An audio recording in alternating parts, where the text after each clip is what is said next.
We will today talk by Dr. Martine De Mazière, who arrived after being stuck in a traffic jam. Martine is an alumna of our department of physics. She received a PhD in 1986 in the group experimental condensed matter with supervision of Professor Schoolmaker. Shortly after, she started working at derive, which is the Belgian Institute of Space Aeronomy in Brussels, where she became head of the division in atmospheric composition. And from 2011, she is the general head of derive. She is a professor at the University of Ghent, and she's a member of the class of Natural Sciences of the Royal Flemish Academy of Belgium. Her main expertise is the detection of the atmospheric composition using infrared spectroscopic methods. And today she will introduce us to this very interesting group in a talk tracking emission sources by remote sensing of the atmospheric waves. So please welcome.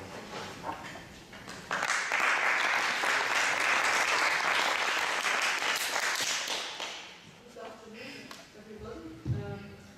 I'm sorry for being late, but I had 45 minutes of margin and it was not enough on the highway from Brussels to Antwerp, apparently. So thank you also for the invitation to speak to you. We will talk about tracking emission sources, essentially from satellites. And the talk has been prepared by myself and some colleagues. So we are working at the Royal Belgian Institute for Space Aeronomy, and the terminology royal was added very recently because last year we celebrated our 50th anniversary of existence, and so then you have the opportunity to become royal. But this took 1 year for the cabinet to decide.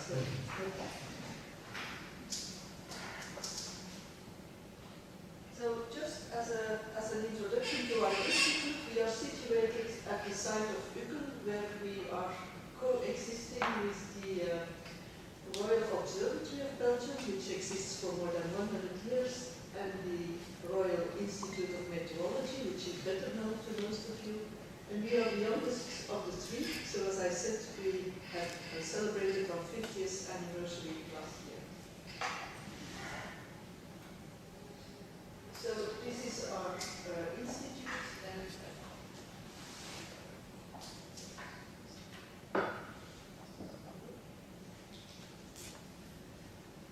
Belgian Institute for Space Aeronomy. Aeronomy is maybe, can I take this off? It's a little bit annoying, or I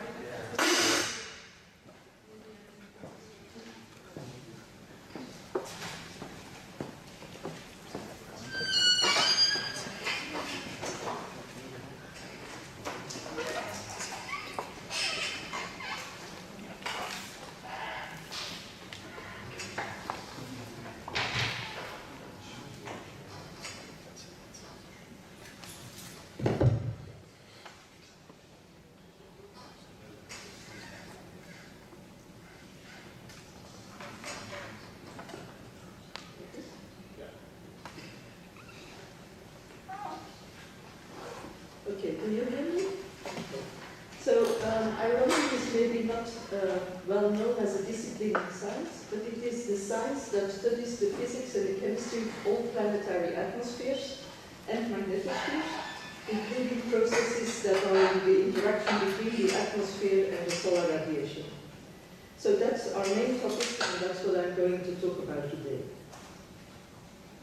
So, the outline of my talk, I will very quickly go through the basics of remote sensing of the atmospheric composition, because I suppose many of you are familiar with that topic.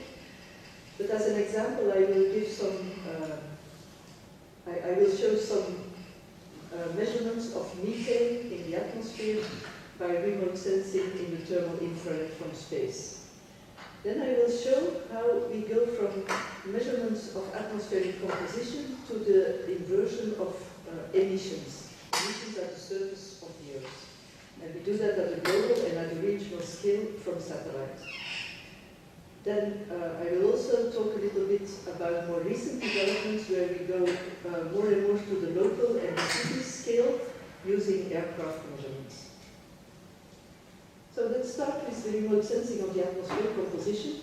The atmosphere consists, as you all know, of about 80% of nitrogen and 20% of oxygen. A few percent consists of noble gases, and carbon dioxide is constitutes about 0.04% of the atmospheric abundance. There are many species that are in even lower abundances, like ozone, water vapor, methane, and so on. But these are very important because they are in very minor traces in the atmosphere, but they are the species that finally dominate our environment, our climate, our air quality, and so on. And so what we are trying to track is these minor trace species. They are in the atmosphere in the order of an abundance of parts per million, parts per trillion or less. So we are looking really at the minor constituents of the atmosphere. You can use, to detect these species, you can also do in situ measurements. This is easy at the surface. You can do it from balloons or from aircrafts, but it's always a very local and dedicated measurement. If you want to look more at higher altitudes in the atmosphere and more at the global scale, then remote sensing is a more appropriate technique.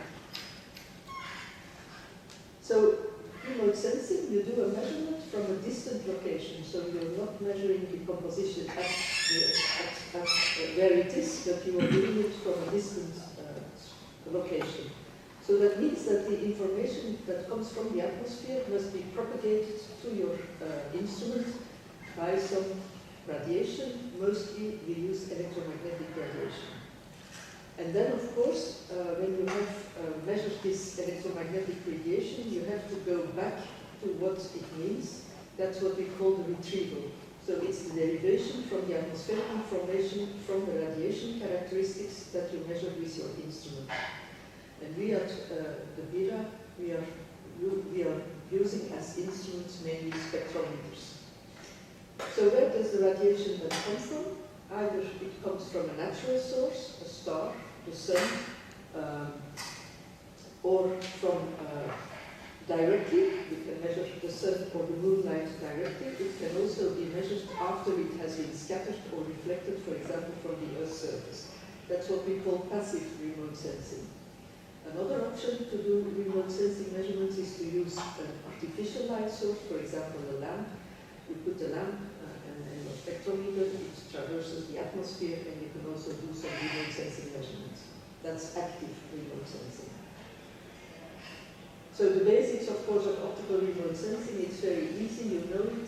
You have the light source, and when it passes through a cloud of cooler gas, in this case the atmosphere, then of course when you use a spectrometer, you measure the spectrum of the light source, and it's altered by the absorption of the elements in the gas.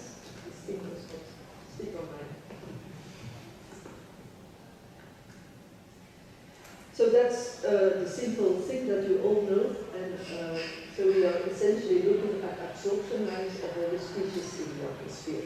It can also be emission lines if dependent on the temperature of this gas. So this is the solar radiation spectrum. The black line is the yellow line is the solar radiation spectrum from the UV to the infrared, and it's very similar to a black body radiation at about 5,000 degrees Celsius. Of course, when the solar radiation goes through the atmosphere, it gets absorbed, and what you measure at sea level is the red curve, where you see all the different elements of the atmosphere reflected in the absorptions. And that's, of course, the traces that we are looking at. Apart from the sun, which is this black body curve at about 5,000 or 6,000 Kelvin, we can also look at the emission of the Earth. The Earth is also a kind of black body, which is emitting corresponding to a black body at about 300 degrees Kelvin. So you also have an emission spectrum, and the separation between the solar radiation and the emission of the Earth is at about 4 micrometers. So below 4 micrometers, we essentially look at solar radiation, and if we look above 5 micrometers, we have still some solar radiation, but we also have emission from the Earth or from the atmosphere. In this, the spectrometers that are looking at essentially the sunlight are working in the UV visible and near infrared or mid-infrared, and then what we call the thermal infrared sounders are the sensors that are looking essentially at the long-wave infrared radiation, either from the sun, either from the Earth or the atmosphere. So I will skip this. It just shows how in different spectral ranges you have all these different absorptions of species in the atmosphere. And in fact, the infrared region is the most rich region where you can see most different species of the atmosphere. And then you go to higher, to lower wavelengths, then you have a few other species that you can measure in the UV visible. Okay, what are the remote sensing platforms that we use? This is a picture, of course, of the atmosphere as a function of altitude. You know, the temperature decreases in the troposphere, then it goes up in the stratosphere, decreases again, and increases again. That's how we separate the atmosphere between troposphere, stratosphere, mesosphere, and thermosphere. And we measure. We do remote sensing measurements either from the ground, where we look directly, for example, at the sunlight, either from aircraft, balloons, or nowadays very often from satellites. And the satellites have, of course, the advantage that you can do global measurements in a short time frame. Okay, so for the rest of this talk, I will essentially focus on aircraft measurements and more often even on satellite measurements. Of course, at our institute, we are also involved with ground-based measurements, very much even, because the ground-based measurements are essential to verify what the satellites are doing. The ground-based measurements have the advantage that they are continuous over a long time. You can verify them easily, you can check the quality, which is much less easy, of course, for a satellite measurement, which has a final lifetime of, let's say, 5 years typically, and which you have to renew, and so you always have to check the quality and the data quality of a new satellite. So what kind of satellite observations do we have? Typically we can look at what we do at the nadir, so the satellite looks down to the Earth, and it looks essentially at the light reflected by the sun from the Earth's surface, or scattered in the atmosphere back to the instrument. This kind of measurements has, of course, well, if you look at the nadir and you circle the Earth, you have a good coverage, you have a quite global coverage, but of course you measure upwards through the atmosphere, so you measure essentially all what is in the atmosphere, let's say the column abundance of the species in the atmosphere. So you don't have a good vertical resolution of where the species that you detect at which altitude they are sitting. Therefore, the technique of solar occultation is better if you want to have high vertical resolution, because then, of course, you look through the atmosphere to the sun or the moon, and the satellites and the sun are moving around the Earth, so depending on their relative position, you look through the atmosphere at a lower or higher altitude, and so you can record the atmospheric composition as a function of altitude. But you measure essentially the column along this line of sight, so in other words, you have a bad horizontal resolution, because you measure a column along the limb. So you have a very bad horizontal resolution on the Earth's surface. Another technique which is used is what we call limb measurements. There you look at the sunlight scattered through the limb to the instrument, or at the emission of the atmosphere through the limb to the instrument. Again, you can have a high vertical resolution, but a low spatial resolution. But the advantage is that you have a better spatial coverage. You don't need to look directly at the sun. And if you look at emission, you can also do nighttime measurements, which is very important because in the atmosphere there is some diurnal variation. So it's important to measure as well during day as during night. So what we do then to come from the spectral measurement, the spectrometer measurement, to the atmospheric composition, we use, of course, the basic radiative transfer laws, and I don't think I have to go into detail. So essentially what you measure is a change in the intensity relative to your light source, which is determined by a kind of loss term, so what is absorbed or scattered in the atmosphere, and a source term. For example, the emission of the atmosphere adds some light to your source. Often in atmospheric physics, we approximate the Earth, depending on the geometry that you are using. You can approximate the Earth's atmosphere as a kind of layered structure, where you consider the layers as plane, color, and medium, and you can do some approximations in this equation. And then, of course, if you work in the UV visible, then you need to take into account scattering. So you have in your source term, you have the Planck function that depends on the temperature at the position at the altitude Z in the atmosphere, and you have a scattering term, which also removes and adds some light to your light beam. So this is finally the equation that you use in a scattering medium. You have again the extinction, the emission, and the scattering. And if scattering can be neglected, then this equation gets more simple.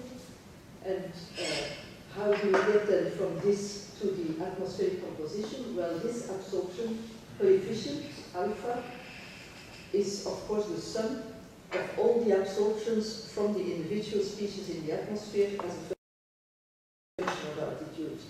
So if you plug in this into that equation, you see that you have in your equation the intensity change that you measure is determined by the different concentrations of the species in the atmosphere and their extinction coefficient. So this is then the inversion from this measurement of intensity. We want to go back to the concentrations of the different species. So this is what we call the retrieval or the inversion procedure. So in summary, from the equations that I showed, what are we measuring? We are measuring a spectrum. Why? So it's absolute intensities in dedicated wavelength intervals, or its intensities relative to the intensity of a reference source, ratios of intensities, variations of intensities, and also the degree of polarization can be used to determine some information from the atmosphere. What do we need in addition? We need, of course, some a priori knowledge of the atmosphere. So that's what we call our forward model, F. And this forward model includes the radiative transfer laws. And you have, of course, to formulate them depending on your observation geometry. Your instrument characteristics, your spectroscopic data, that's the extinction coefficients of the different gases in the atmosphere, and that's information that you get a priori from laboratory measurements for different temperatures and different pressures. And then in general, you also need some a priori information about the composition in the atmosphere, because your system is ill-determined. You measure kind of integrated quantity and you want to go back to the individual components. So in general, your system is ill-determined and you need some a priori information to solve for the best, the most probable solution. And so what do we derive from? That is our target. Our targets are concentration profiles of different gases in the atmosphere, total column abundance, and also some information possibly about aerosol in the atmosphere. Aerosol are particles that are suspended in the atmosphere in a solid or a liquid state. So this is a schematic of the retrieval procedure. We have our forward model. We calculate a simulated spectrum. So what do we expect as a spectrum? And we compare that to the observed spectrum, the Y. We look at the difference, and then we optimize through the inverse model, we optimize the state of the atmosphere up to the moment when this difference gets below a certain threshold, which is determined, of course, by the error on your measurements. The higher the precision of your measurements, of course, the lower this threshold will be, and the better you try to get your simulated spectrum equal to your observed spectrum. So, in general, we use an optimal estimation method to do this inversion, and we use the Bayesian approach, which says that the probability that you have the logarithm of the probability that your system is in a state X when you have a measurement presented here by y is a kind of weighted sum of the difference between your state and the a priori state, weighted by the uncertainty that you have on your a priori state, plus so the weighted average between this term and the term that is the difference between your measurement and your simulated spectrum, weighted by the error on your spectrum. And then in general we choose the maximum a posteriori solution. In a linearized case, we approximate the forward model in general by a linearized model. So we have the forward model is here I forgot the F, so the forward model of the a priori state plus the differential of the spectrum towards the state of the atmosphere times the difference between the state and the a priori. And again, you see in this solution, this is our retrieved state of the atmosphere. You see that is this weighted average between the a priori, weighted by the uncertainty on the a priori, and the measurement weighted by the uncertainty on the measurement. And so if you work through that equation, you come to a very important equation that we use all the time, and that is important to understand pictures or measurements from remote sensing, which says that the difference between your retrieved state and the true state can be written as the difference between the true state and the a priori state times an averaging kernel minus the identity matrix. This is an error term which we, well, in general it's small, so if we neglect this, then we keep this, this equation. And A, this matrix A, is what we call the averaging kernel, and it's a very important quantity in remote sensing because it determines really how you have to interpret your retrieved state. And I will show that on the next slide. So this is again this same equation, written a little bit different. So the retrieved state is a sum of the true state weighted by the averaging kernel and the a priori state weighted by the difference between the identity matrix and the averaging kernel. And so you see from that equation, in the ideal case, your averaging kernel is the identity matrix. That means that you really measure each altitude in the atmosphere, you have a perfect reproduction of that true state at a certain altitude.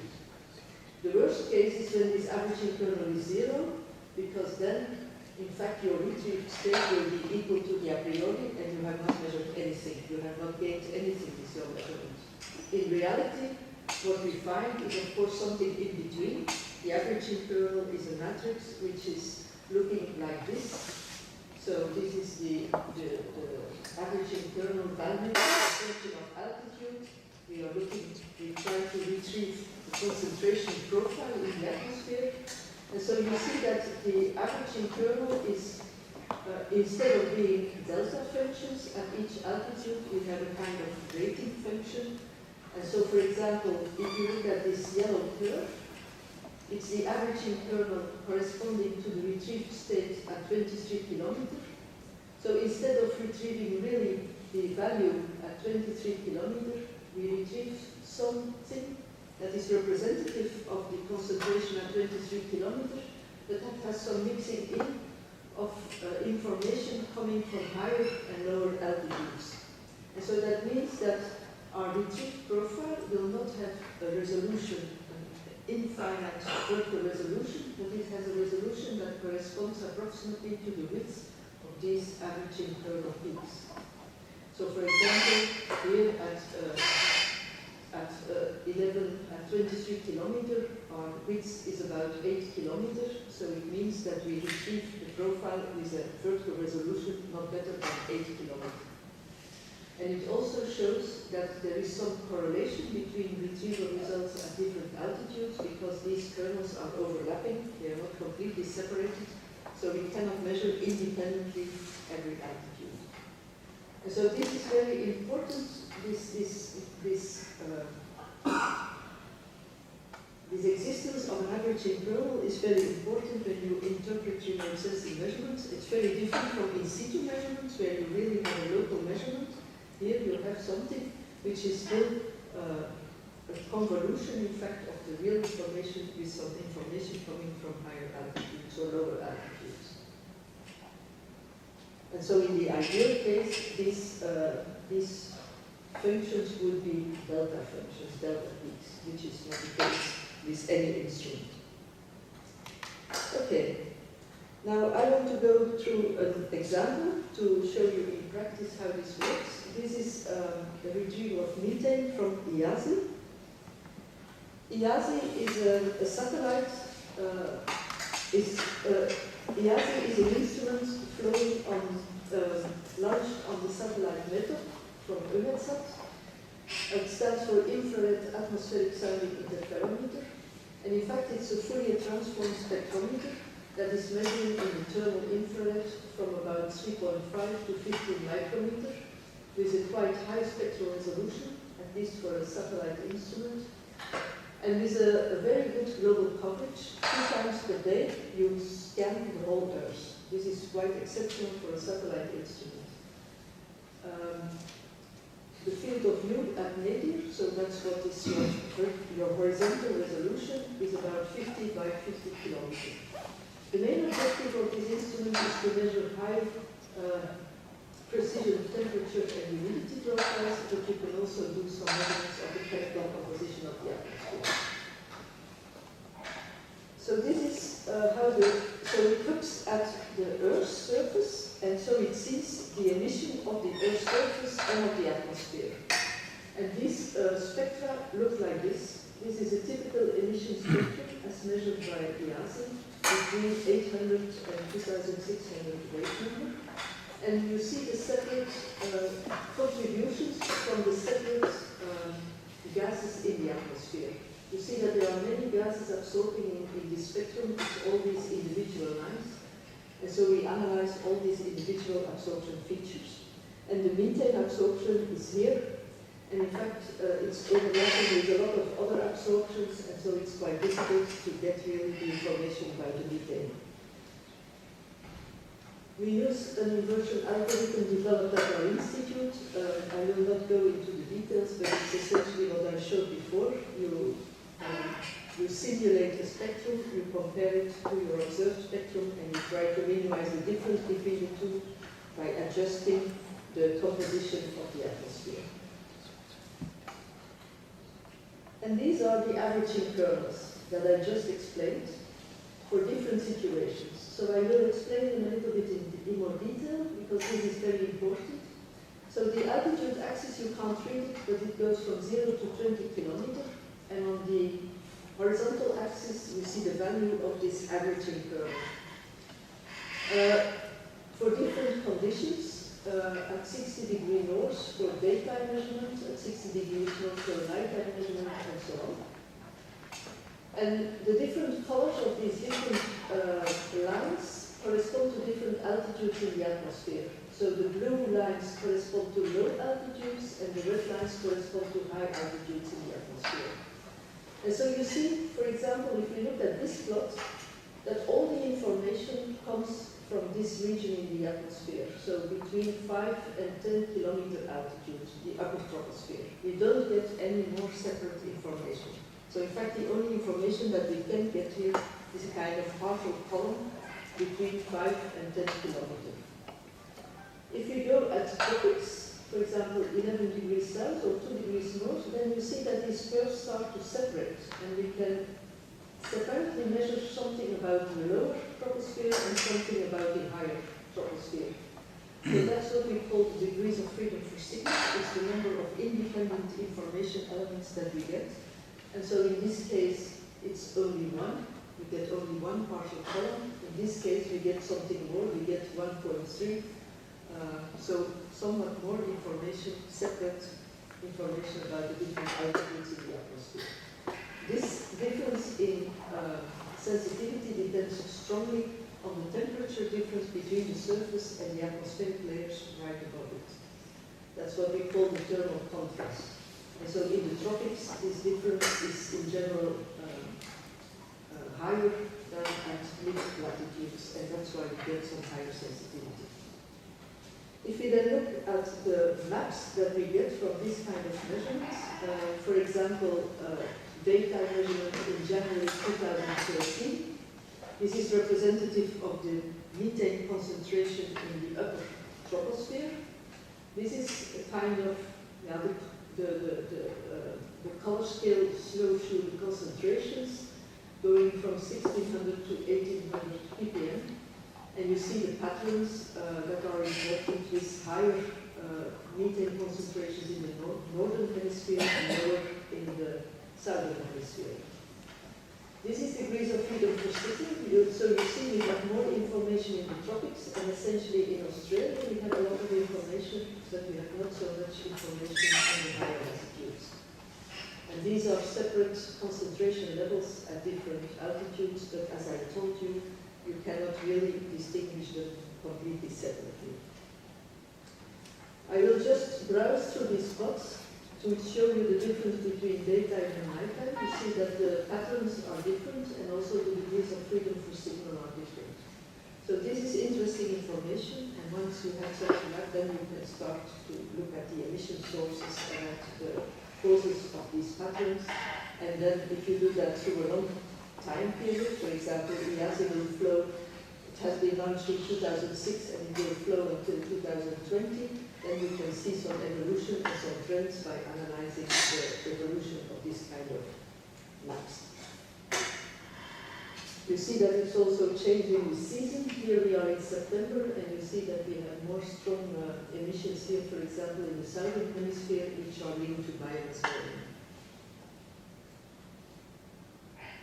Okay, something that we tried to overcome this problem of poor information, poor vertical information, we tried to combine near-infrared and thermal infrared measurements. And we can do that with another satellite, the Japanese satellite GOSAT, which was launched in 2009, which has also a Fourier transform spectrometer on board, Canso FTS, dedicated to measurement of greenhouse gases.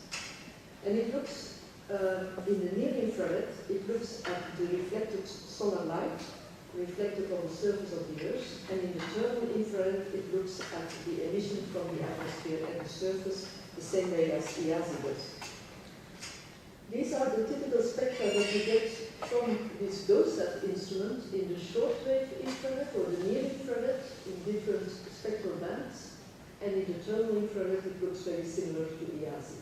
And then you see we have this methane absorption here that we already had in the EASI measurements, but we also have some methane absorptions in this region of the spectrum.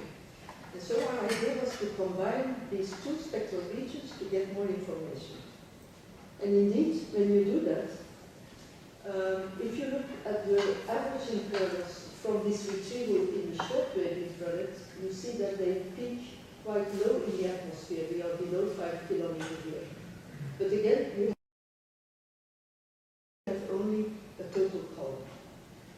This is the averaging curve from the retrieval in the thermal infrared, so similar to what we had with EASI, with some information, some separation of the information in the upper troposphere and in the lower troposphere, but very bad separation of the information. If you do a retrieval where you combine those spectral regions, then you see that you get a degree of freedom for signal of about 2. So here you can really separate the lower troposphere from the higher troposphere, and you can separate two different partial columns. So this is what is going on that we want to improve, and so we want to get some more vertical information of where the methane in the troposphere is sitting, whether close to the surface or higher. Okay, so once we have this kind of concentration maps, we want to derive really the emissions that cause this composition structure in the atmosphere. So emissions. What kind of emissions do we have? We have anthropogenic emissions from traffic, from industry, from householding. We have pyrogenic emissions, typically from biomass burning, fires. And we have biogenic emissions released by vegetation. They are very important emitters of volatile organic compounds, for example. Normally, these emissions are estimated for what we call a bottom-up approach. So people know what one car emits, and they know what the fleet of cars emit, and so they try to calculate from individual knowledge the global emission sources for the Earth, with the help of geographical and economical data. But of course, this kind, and so then people produce what they call bottom-up emission inventories, where we see, for example, here for, I think it's for NOx, for nitrogen oxides, where the emissions are mainly produced. But this kind of emission inventories has very large uncertainties, because these proxies, these geographical and economical data of proxies, they are not very well determined. The effects of recent economic and technological developments are often not taken into account, and so we have big uncertainties what make it difficult to make regulation strategies to limit the emissions, because we don't know them very well. And so we have developed an alternative technique to use satellite measurements to quantify the emissions better. And that's what we call the top-down approach to evaluate the emissions. So what we do is we have these kind of concentration maps, as I showed you for methane, and we compare these observed distributions of the atmospheric composition to the ones that are simulated by a model. And these kind of models, chemistry transport models or CTMs, they account for all the processes that we know in the atmosphere, and they start from these a priori bottom-up emissions. So they include these a priori bottom-up emissions, and from that they generate, by this model that includes transport and chemistry, they generate concentration maps. And then these concentration maps are compared to the distributions, and again, with a kind of inversion technique, we derive the best estimate of the emissions. So I will show you some examples using UV-Vis satellite sensors. We have had a very nice series of satellite sensors starting in 1995, launched by ESA, starting with Golden, then Skiamaki, Omi, Go2, and next year we will have the Kokomi satellite. These are all satellites measuring sound reflected light in the UV visible, with different, with improving horizontal resolution and coverage. For example, the next generation satellite Kokomi will have a resolution on the Earth of 7 by 7 square kilometer and a global coverage in 1 day. What do we get from this kind of satellites? For example, a map of global tropospheric formaldehyde. As I said, biogenic emissions by plants, vegetation, and fires emit a lot of volatile organic compounds, and one of these is formaldehyde. And you see high concentrations here in Southern America, for example, and here in tropical Africa, also in the north of India, Southeast Asia, and here in the Californian region. What are the sources of this formaldehyde? Oxidation of methane. 60% of the whole burden of formaldehyde comes from methane oxidation.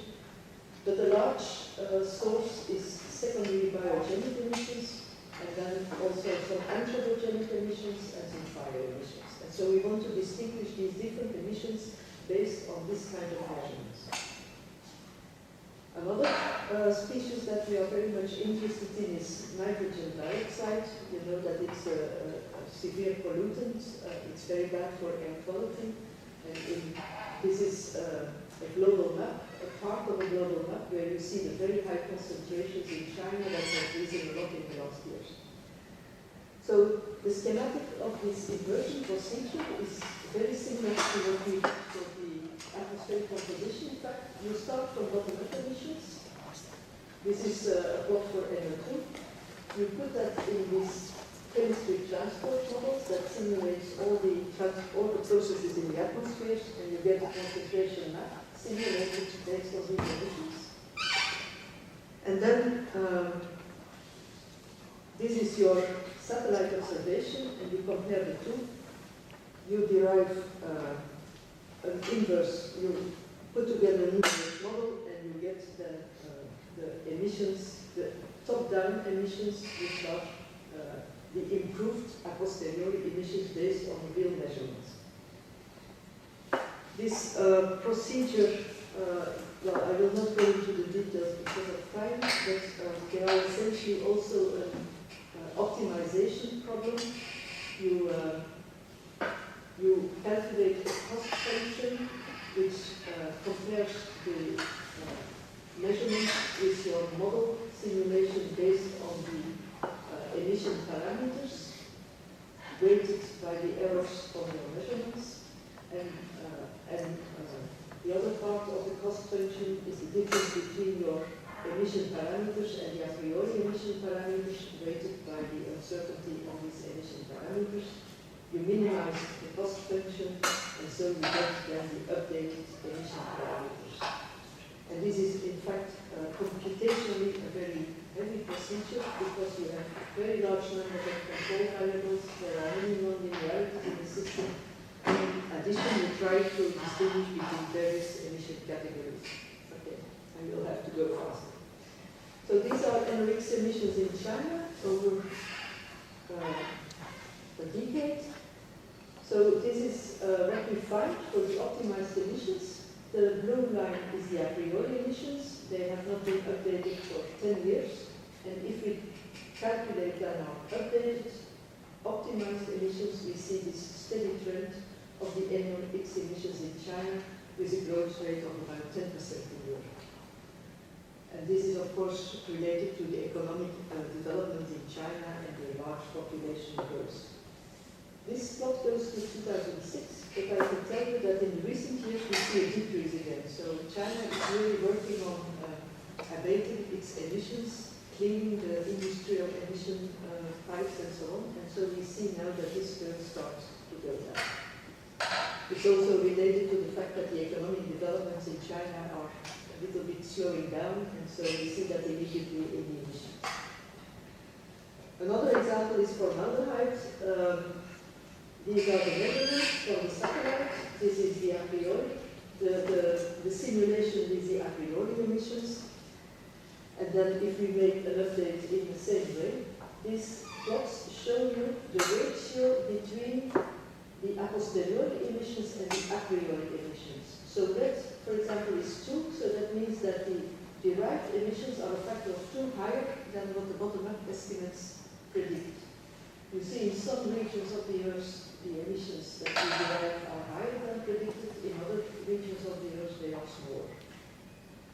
This is the separation between the fire emissions and the biogenic emissions. And you see, for example, here the biogenic emissions in tropical Africa have been very much underestimated, and they are much larger than what was expected. So this is very interesting, of course, for information to the policymakers.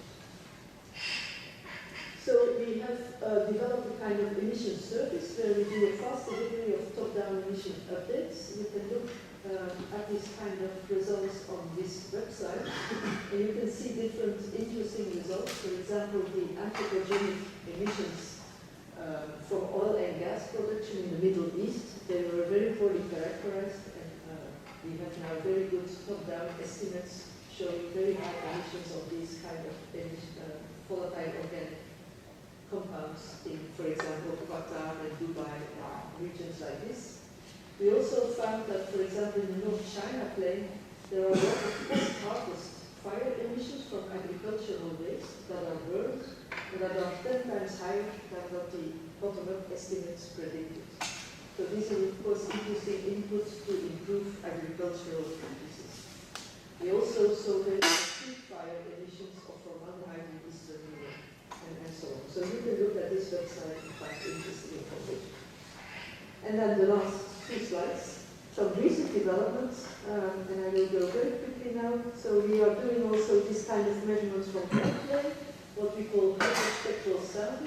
So we have a spectral image, really, of the surface below the aircraft, and of course, because an aircraft flows very close to the surface, you get a very high spatial resolution. So you can really get information at the city scale. And these are measurements done above Antwerp. You recognize the harbor of Antwerp here, and you see these plumes of NO2 coming off of the oil industry in the Antwerp harbor. And then you compare that with model simulations, models that are developed by the Vito, which try to simulate air quality. And well, you can see some similarities, some differences. The scale is maybe not exactly the same. This is what the model predicts at ground level, and this is at 60-meter altitude and 160-meter altitude. This is, of course, a kind of integrated view, and so we provide this kind of data to the Vito to improve their model simulations. And then the last development is to do that kind of measurements from unmanned airborne vehicles, drones, as people say. So this is a small spectrometer that was developed at our institute. It's called a swing instrument. It's this size, so it's really a very small box of 1.2 kilograms. With a spectrometer and a scanning mirror. And with that kind of instrument, we have done similar measurements of NO2 over Romania. You see there also NO2 plumes, and these were identified as coming from this industry. So you can really track the emissions from individual industrial activities. So I think that I hope I have demonstrated that spectrometric remote sensing techniques on various platforms are very powerful for providing atmospheric composition data. And if you combine several platforms, you really have complementary data at different scales, spectral and different temporal and spatial scales. And so with the technological evolution, the miniaturization of instruments, the high fleet now of satellite instruments, and also the IT progress, so more computational power, more data storage power, we can really get very nice high spatial and temporal resolution and high precision measurements. And through this emission inversion, we have really a direct socioeconomic applications like emission identification, monitoring, long-term trend detection, which is really useful in the context of climate change and air quality changes. So thank you for your attention.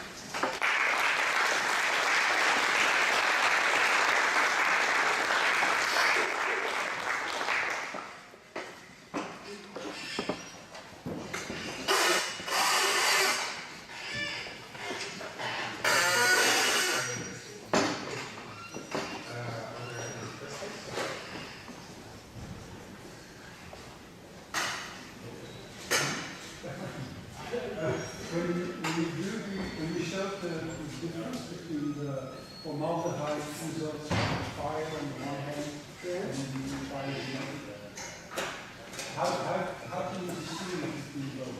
Is it because by combining the top down and the top down, or the top down? Well, you start with a priori emissions that are already separated between the two categories. And so you optimize each of the categories individually in your cost function. So that's why you have very many different variables in this cost function. So you optimize the different contributions or different parameters in your cost function, and you minimize towards all the different parameters. Of course, you have to. There may be some interlinkage between those. They are maybe not completely independent, but you have many variables, many data, so you can still distinguish 4 or 5 technologies. The bottom-up is always there as the a priori. And the bottom up is already categorized between fire and economic and so on. And another question on the first example of the last section. You see the whole, before this, you see the whole Earth. You say this instrument stands one Earth in a day. Yeah. And you show them the image. Is this the one stand? No, I think this is an average over 5 years. Oh, wow. But, yeah, in general, one scan, you can have individual images, but then the noise is higher, of course. And so by averaging, you get better precision, of course. But you can already have a very good precision on a monthly basis. So, in general, we work with monthly averages. So are there any other questions? Related to formaldehyde emission, if I understood the maps correctly, there seem to be 2 hotspots in Congo and Mato Grosso in Brazil. Yes. Can you comment on that? I'm looking at the map. I don't know where I showed it. This next one. Next. This? This one, for example. Yeah, there are 2. Like for example, the Mato Grosso or the Amazon is a very large source of biogenic formaldehyde because of the vegetation emissions. And then in addition, but this is for July, so probably you don't have a lot of fires yet. But in the dry season, you have in addition a lot of fires, and these also emit formaldehyde. So you have essentially 2 sources there, the biogenic and the fire source. And the same is true in tropical Africa. On the other hand, here in Southeast Asia, there is a larger anthropogenic component to this hotspot. Okay, so different components. And one more quick question, if I may, about the last, for the Antwerp edition. Yes, yes. Beetle simulation seems to work really well. What are the input parameters for that? I think they also start from some alumna emissions, and then it's similar to these chemistry transport models on a global scale, but they do it on a very regional scale. So they also simulate the winds, the transport in the atmosphere, the chemical processes. It's a similar model, I think, as what we have at the global scale, and then it is because you're working at a regional scale. You simulate the boundaries of your region. So you adopt some information from a global model to put into the boundaries, and then with these boundaries and the local processes, you simulate really what's happening in the regional box. But this is the Vito model. I must say I don't know the details of it, but it's something of that kind. Does it mean if input is really good and simulation is really working that you don't need experiment? No, I'm just asking. Do you understand? If the simulation is really good and input parameters are really working, then you don't need the measurements anymore. Is that how it means? No, once you have proven that your model works well, you don't need the input parameters, the observations anymore. Yeah, your input parameters may change in time, of course. If emissions change and you have not measured them, then your model will then deviate from the truth. But it's true, the models can already perform very well. We have already lots of years of experience in developing models, but still sometimes we see these differences which are not expected. For example, for formic acid, after you have gone through all this kind of comparison between simulated by the model concentrations and observed concentration and doing the inversion, we never came to a convergence. And the reason is that there is somewhere a source that is not known as well as known. So sometimes you find unidentified sources of species because there is a reaction that you don't know, or because there is sometimes an emission that you don't know. And so it's very useful to do this kind of work to find really what are the sources and what are really the chemical processes in the atmosphere. some of the reactions, chemical reactions in the atmosphere are not well understood. So we have, for example, collaborations with the KU Leuven, this chemistry department, to better understand some of the reactions of these volatile organic compounds, which are very complicated reactions with many, many possible branching pathways, and so we don't know which is the reaction happening in the atmosphere.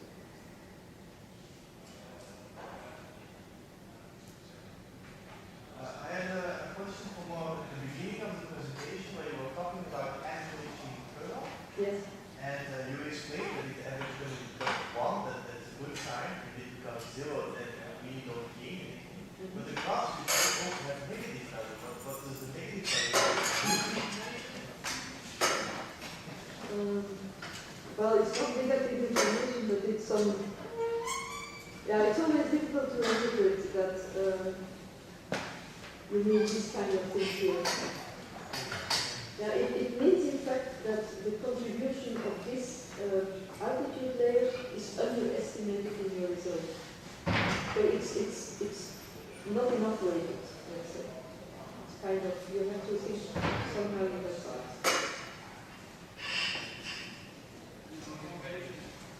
So if there are no more questions, then let's first again thank Martine De Mazière for her presentation.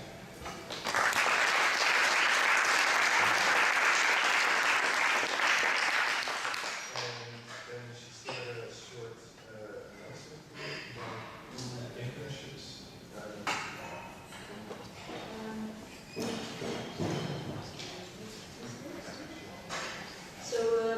We are a federal research institute and we don't have students at our institute, but that does not mean that we cannot work together with students or PhD students or master students. So we are always happy to welcome students in collaboration with the university, of course. And at the moment we have 2 topics for master students that we can offer. Probably there are others, but there are 2 that I know about. One is in the modeling environment. So we have a model called Pascal, which is used to simulate stratospheric ozone on a near real-time basis. So every day we simulate the stratospheric ozone amount, and this is provided as a kind of service, ozone and some other species.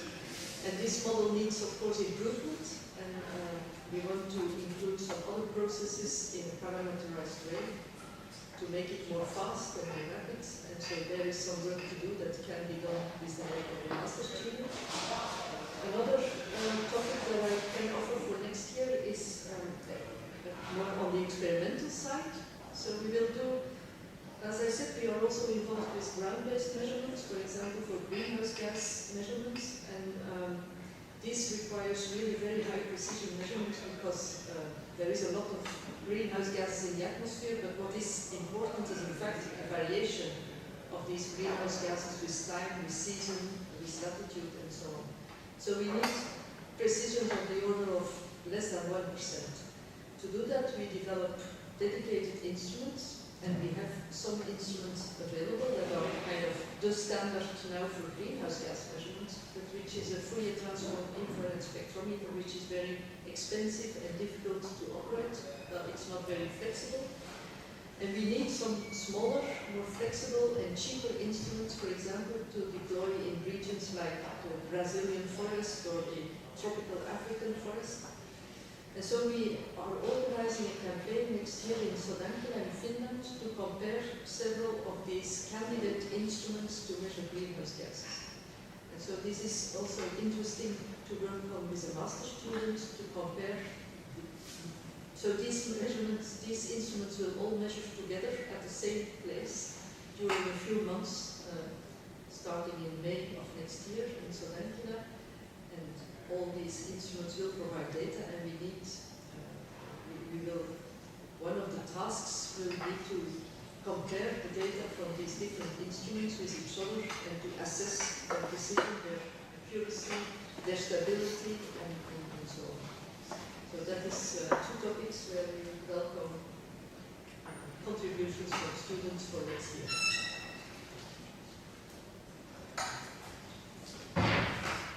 And there's some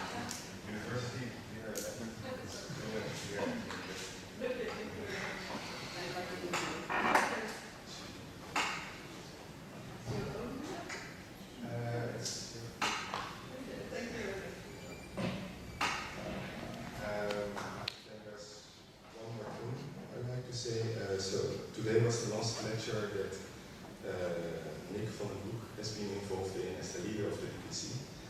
He had his PhD defense today, so he will stop being the leader of the DPC, but he contributed a lot to the setup and the consequent success of the DPC lectures, so I want to give him a warm applause for helping to work on this.